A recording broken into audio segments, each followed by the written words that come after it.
Right. Well, thank you so much, Mohammed, for coming over here and having a chat with us. We're very grateful that you took the time, and we just wanted to ask you a few questions. So basically, starting with the first one, the urban population is estimated to grow at a CAGR of plus 1.42% per year up to 2050, according to the World Urbanization Prospects by the UN. Why is it more important than ever today to talk about housing rights? Well, in today's world, as you know, with increasing population, the supply side of housing is being impacted as service land is limited, and the supplies on the supply side due to the diminishing availability of public land to be dedicated to housing. Also speculation, underutilization of urban land, hoarding, and many other factors. The limited housing options that developers are producing also are impacting the housing situation. Most construction is for sale and ownership rather than the other alternatives that are more affordable, such as rental, cooperative, and other models of housing. The lack of rent control also is contributing to the commodification of housing and the prices spiraling up. And this is true globally today. It has become what we call the housing pandemic, and access to affordable, adequate housing is diminishing by the day. Also, there is the high cost of financing. So there are no long-term low interest mortgage rates, no protection for the borrowers from governments through mortgage insurance and other modalities that make financing housing more affordable and accessible to the majority of the population. And as we're seeing also with the income fluctuations and the interest rate fluctuations, more and more of the people in the middle class that used to access housing are being deprived from that. So in short, all these aspects are leading us to go back to really rethinking and revitalizing the concept and the principle of the right to adequate housing.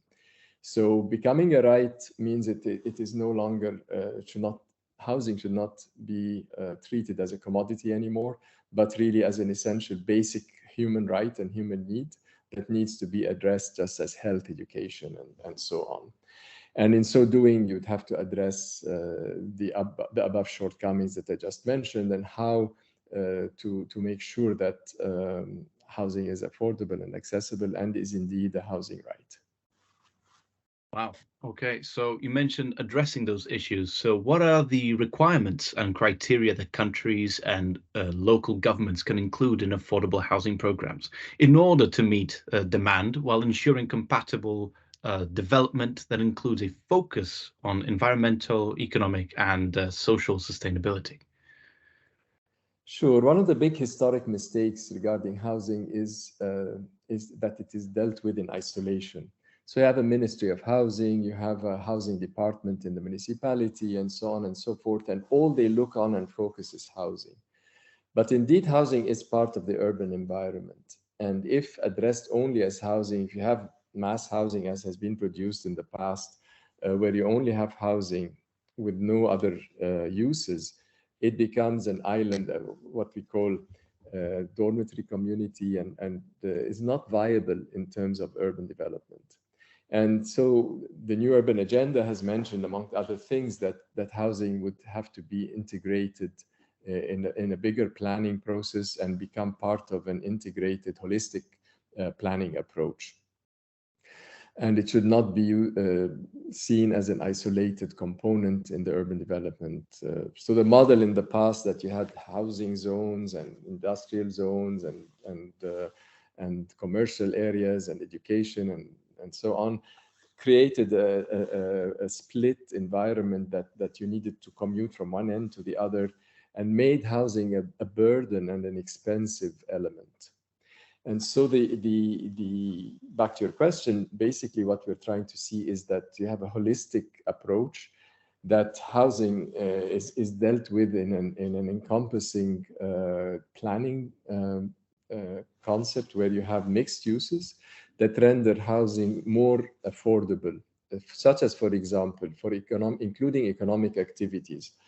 And if you're able to locate housing in prestigious land, in expensive land, which people don't do, but if you do that, then you have the resource of the ground floor and maybe the first and second story. You can do it commercial. It could become retail. It could become productive workshops, offices, clinics, etc.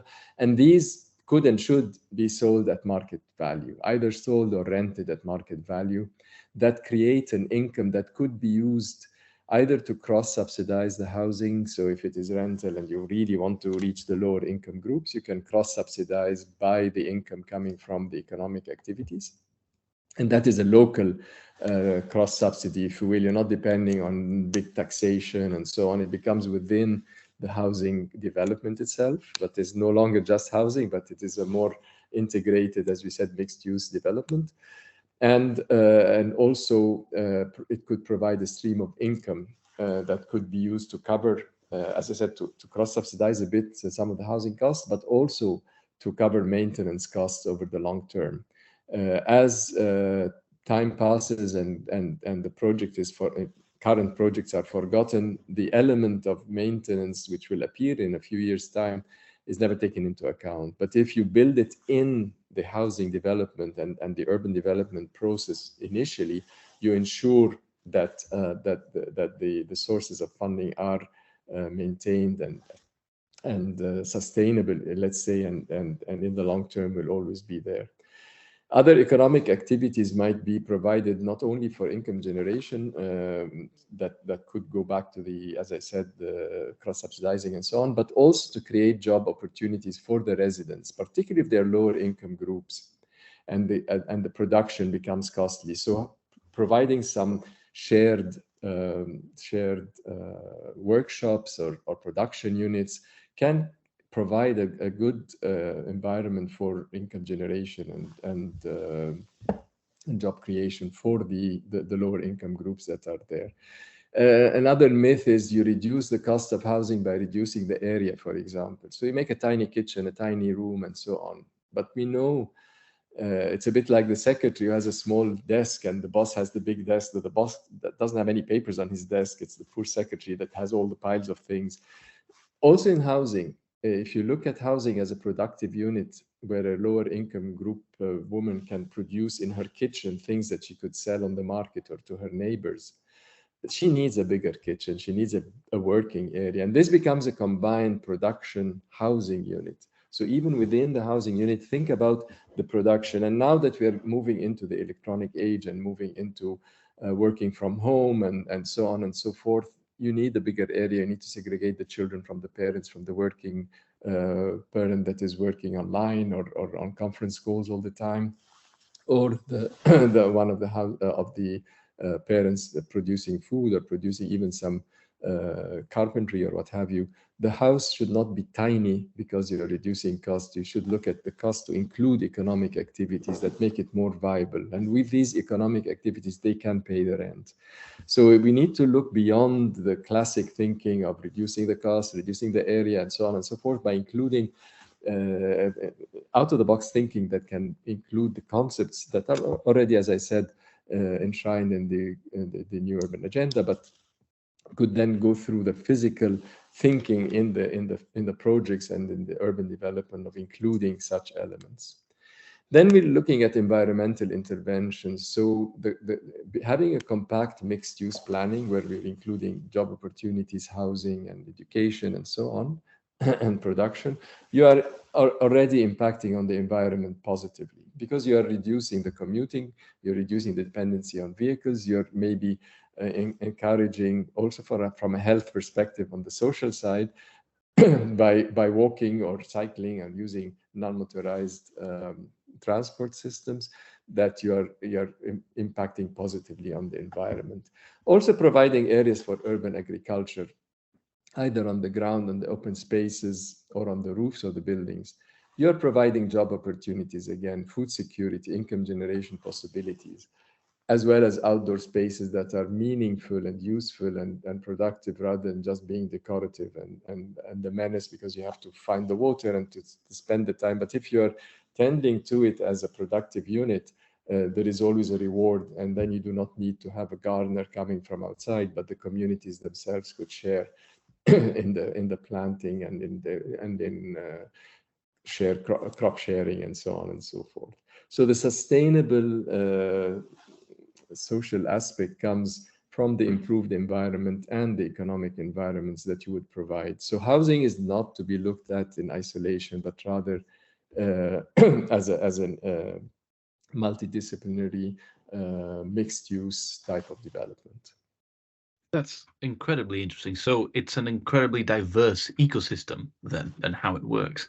And I can see that there's lots of opportunities there. But I want to further this a little bit in something that you touched upon, which is the digitalization, right? So at a time when digitalization is a pervasive factor of change, what are the needs of residents that private actors must take into account to guarantee projects that respect diversity, equality, inclusion, and some, to create places where future generations can grow and prosper?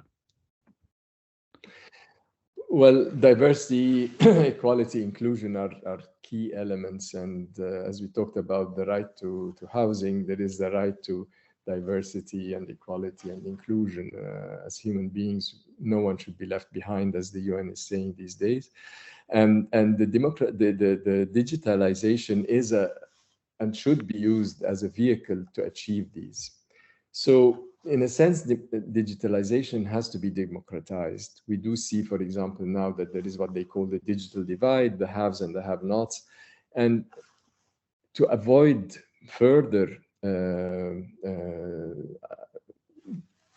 splitting within the community and to ensure the inclusion and so on, we need to make it available. And so that is the way to break the digital divide, the haves and the have-not. So this could be addressed by providing access to the internet within social housing, within lower income group housing, either through including different types of digital outlets, like a digital cafe or what have you, where people can access the internet, can access a computer, even if they cannot afford it, because it's now shared and it is a community service, a bit like health and education. In fact, it should contribute to education if properly used. And so with the digital solutions of teleconferencing, telebanking, and so on, we are able to reduce the cost. I mean, we are now talking internationally. I'm in a different country, you're in a different country, and by being able to go on a teleconference, we are reducing the cost of so many plane tickets and time used to travel and so on and so forth. So this, while the digital world seems expensive, but in fact the outputs and the services it provides definitely reduces the costs of transactions, if you will, in a very effective way.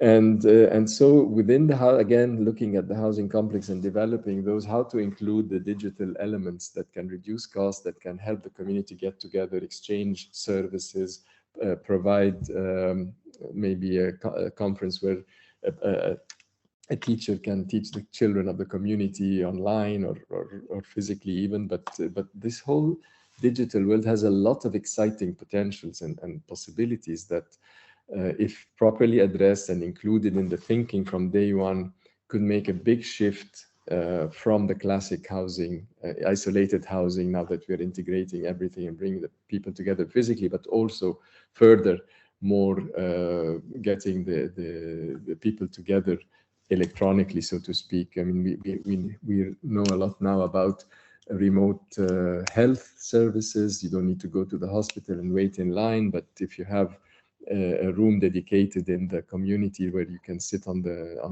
the terminal in privacy and talk to a doctor in another part of the city, in a hospital or elsewhere, that can provide you with diagnostic facilities with the support of a nurse or something. But you can really reduce also the transactional costs of services like health. We've seen that in education, where a lot of people go online. Again, the lower income groups suffer from that, but if you have a dedicated classroom on site which has telecommunications and so on, a lot of these issues that people suffer from today could be addressed in a healthy way.